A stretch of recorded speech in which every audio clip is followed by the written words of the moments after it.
A federal judge blocked the deployment of the National Guard to Oregon, and Illinois and Chicago are suing the Trump administration over the deployment of the National Guard. Let's bring in former U.S. Attorney John Fishwick. A lot of the headlines over the weekend spilling over to this week. There is a clash between federal and state authority, which we have discussed, John. But what is your assessment of the current situation? Do you see anything unlawful? So, Didi, we've got another separation of powers showdown. The Trump team says, look, when he calls up the National Guard, it's within his discretion as president. He thinks there's a rebellion. He thinks he needs to protect the ICE agents and federal property. The state authorities say, hey, look, we've got this under control. Crime is going down. We don't need you.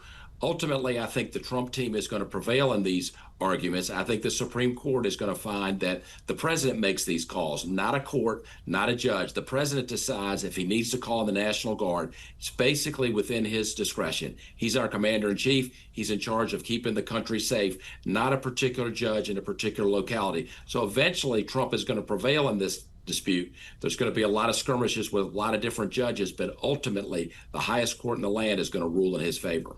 And this is concerning, bringing in the National Guard. But when you assess the presence already there, I want to play for you a clip from Chicago's police superintendent today. He was speaking of his officers' response in light of the federal immigration crackdown. Listen.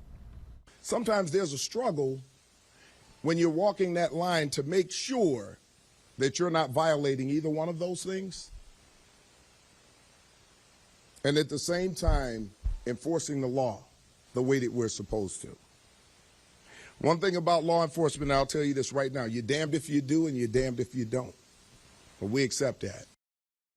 So when you have violent scenes like we did over the weekend in Chicago, can you clarify the role of an officer, a police officer versus a federal agent, and if there are any exceptions to the Illinois Trust Act, which came up today? Yeah, so Didi, the Illinois Trust Act basically says that local law enforcement are not supposed to help ICE agents if they're doing a civil procedure, in other words, a civil detention order for a particular illegal immigrant in Chicago.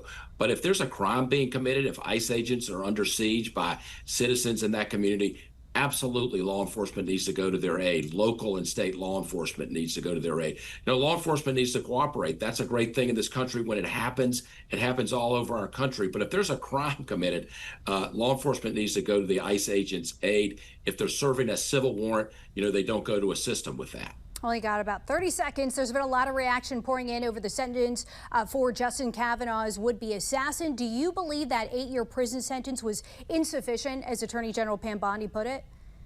Yeah, Justice Kavanaugh, is on the United States Supreme Court. Whenever you threaten to kill a justice, that's a very, very serious crime. I think, like most folks, I think he should have gotten a much heavier sentence. DOJ is going to appeal, but that's a challenge. We give a lot of discretion to judges in the sentencing.